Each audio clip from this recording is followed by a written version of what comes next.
Welcome to History and Future of Mostly Higher Education.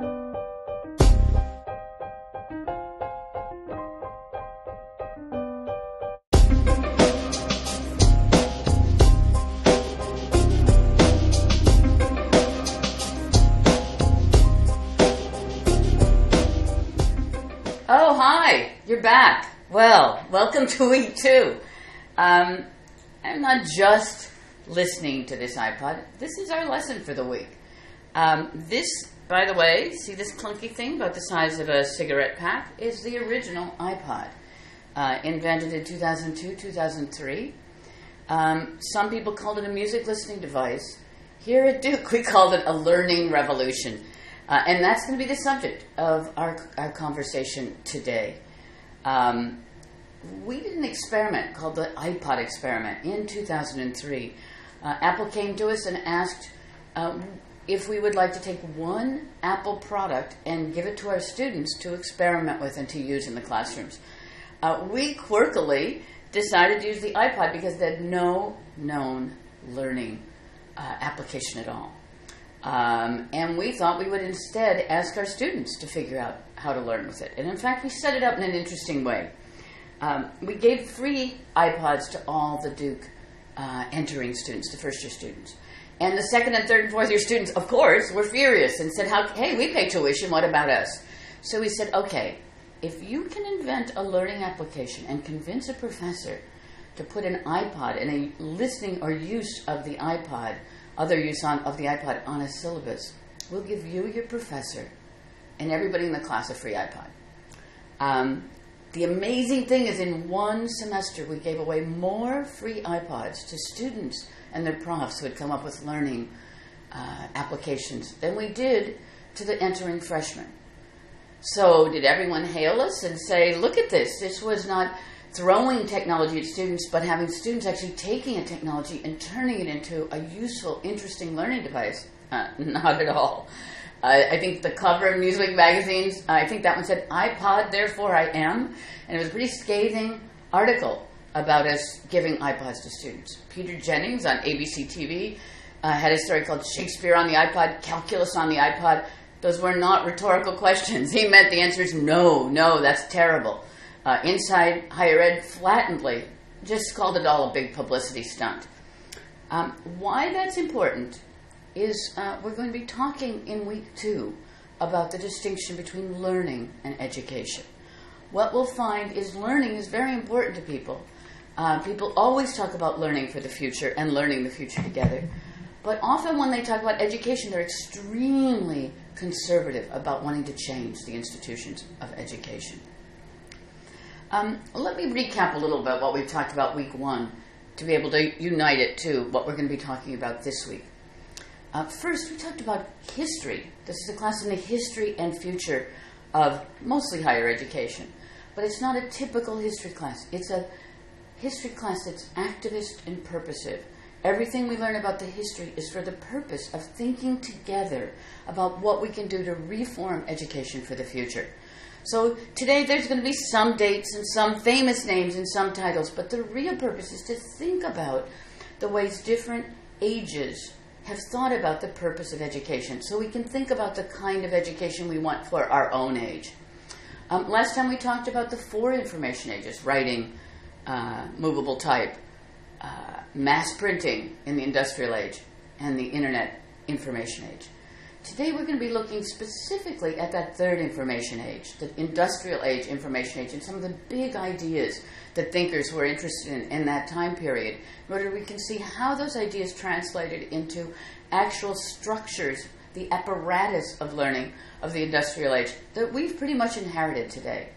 We also talked last time about freaked out pundits, the way technology always has people lose their marbles. iPod, therefore I am, Shakespeare on an iPad, calculus on an iPod, publicity stunt. The same things we heard about our iPod experiment. We were also said about the novel in the 18th century. And last time I showed you some of these early American novels that had our founding fathers so worried. But we also talked about 21st century literacies, the ways that you have to have institutional, educational learning experiences for new technologies, or the technologies use you. You don't use the technologies in a global, ethical, accessible, important way. All of that is important to the history and the future of higher education. And we'll be talking about that today along with such things as assessment, this week, along with such things as assessment and badging. And then our other big metaphor for the class, who is behind the camera? We always, last time you'll remember I actually had Casey, my colleague who's shooting all of these MOOCs, come to the front and talk about her own favorite teacher. And then we had a photo bomb by Kristen, who was behind the camera when Casey and I were having our conversation.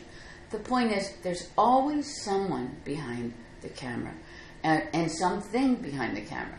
Behind the apparatus of our learning, the experience of our learning, are social norms, social ideas, philosophies, theories, methods, technologies, institution, and real human beings. So today we're going to be looking at some of those people behind the camera of 19th century education, actually going back to the 18th century. First of all, it's important to remember that it is not the age of reason, the 18th century, that invented education, not by any means. One of the oldest universities in the world was Taxila, which was the Hindu and Buddhist university in what is now Pakistan, that was founded in 619 BC. In Plato's time, there was the academy.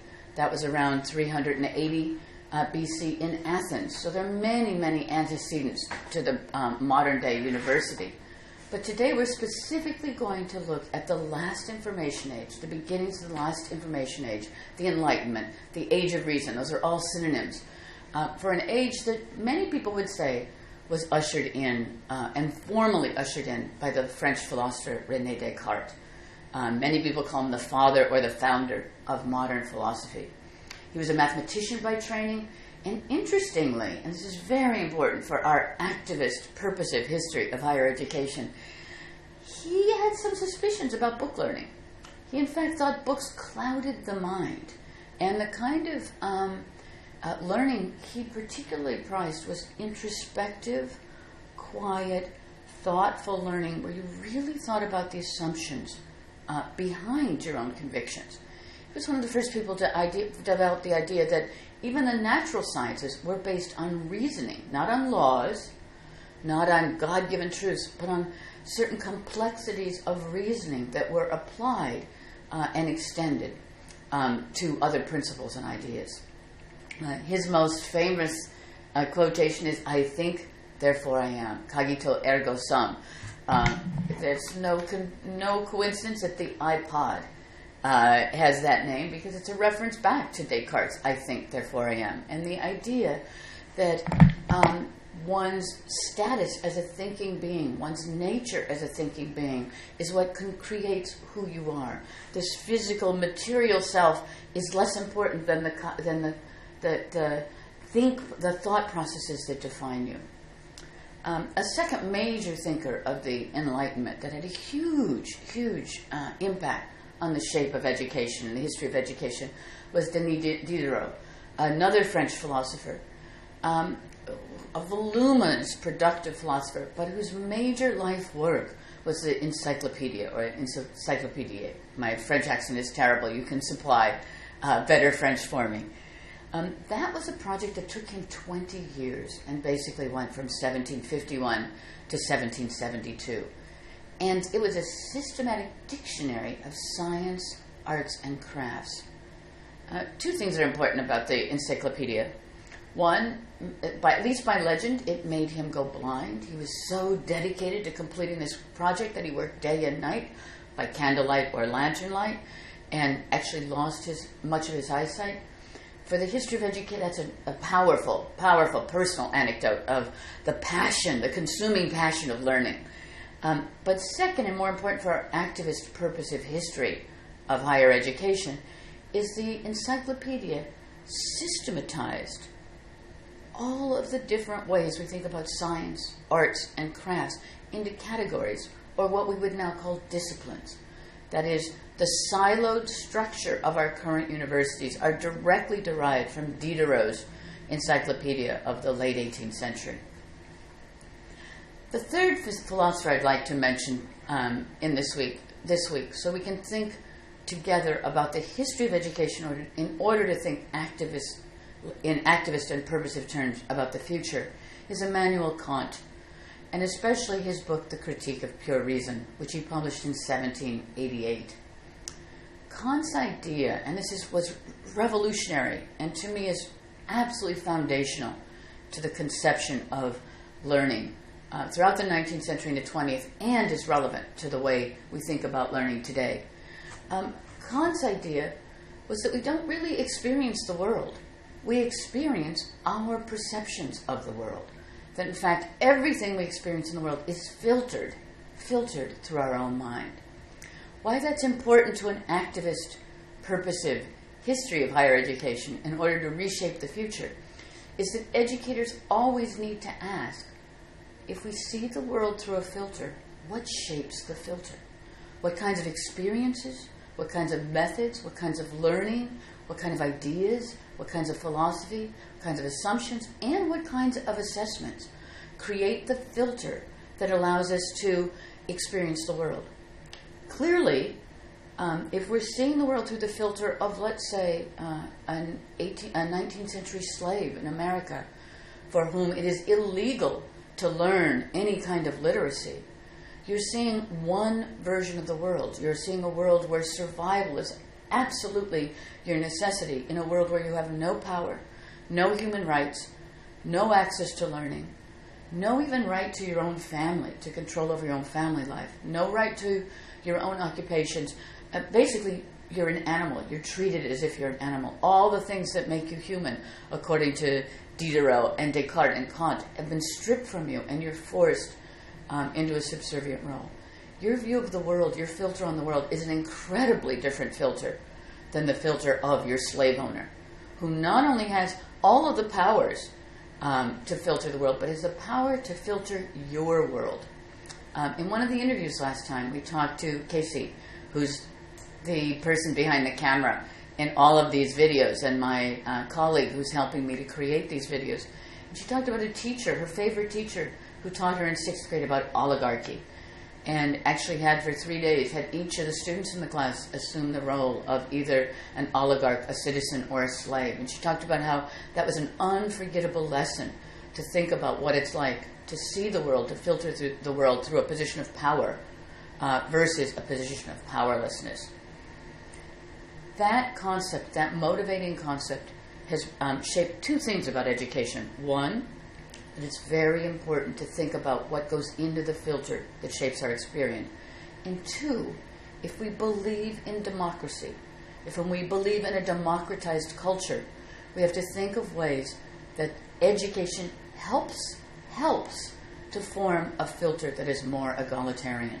That in fact education, and this is a huge polemic in this course, that we fund public education, we support public education, not to suppress people, but to lift people up and give us access to a larger democracy and a democratic way of filtering the experience of the world.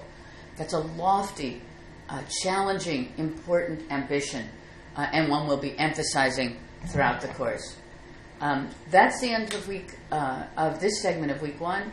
Excuse me, I think I'm going to turn on this svelte, beautiful little 2003 iPod and see what we have here. And I'm going to end with just a postscript. That iPod experiment with which we began, it wasn't just about a music listening device. Our students at Duke University, were able to shape this clunky music listening device into a two-way system, a two-way learning, mobile, automated system that with the potential of helping a much larger world filter experience. Medical school students found out a way that you could put your earbud in and put a stethoscope in, and you could listen to somebody's heartbeat while listening to the catalog of the National Institute of Health and help to diagnose heart arrhythmia. That became the foundation of a telemedicine program here at Duke that has now become a global telemedicine program. Ethnographic students went around and interviewed, in our environmental studies program, interviewed young people about lead in their houses and collected personal narratives. Came back to Duke. Everyone put together what they'd heard on their iPods and were able to do data searches to be able to find demographic information about lead in people's houses. Shakespeare on an iPod? You bet. Students in a Shakespeare class were able to put on this iPod every version of the to be or not to be speech that had been recorded, going way back to the 19th century and all the way up to the present of 2003. Suddenly students were riding the buses between East and West Campus listening to their iPods, and maybe they were listening to the most popular hip-hop song of the time, but they could also have been listening to all the famous renditions of Hamlet, maybe going back to Henry Irving in 1870 and coming all the way up to Kenneth Branagh in 2003. Or if you were a music student, music students figured out a way that they could take an orchestra and drop their own cello or violin performance into the orchestra and hear how they would sound with the Philadelphia Philharmonic, or their own voice and see how they'd sound as the fourth tenor with the other three. It was a pretty amazing experiment. Apple, I think, got a lot of money out of the experiment, but here's something that's part of our activist recent history for the future. The saddest thing is when our experiment proved to be successful, when we not only came up with learning devices, but we made an educational revolution. I was the vice provost at the time, and if I had said to faculty, you must change your syllabi to include iPods, there would have been a revolution. People would have been in revolt. But somehow, when students came to them and said, hey, you and I and everyone in our class gets an iPod if we come up with a real educational use, and I have put all the Hamlet soliloquies on this. Can we put this in a Shakespeare class? The faculty were delighted. The faculty did it. The faculty went through a transformation. It was peer-to-peer learning. It was not assuming technology changed lives. It was using a technology for a purpose that was a better purpose, to extend a certain kind of learning to different students, to make things accessible in a new way, to make learning mobile, but also to help professors to think they didn't always have to be in charge. They didn't always have to be the idea generators, that they could listen to their students, they could learn from their students, and they could enjoy it. iPod, therefore, I am? Not a bad idea. Let's try that. See you next time.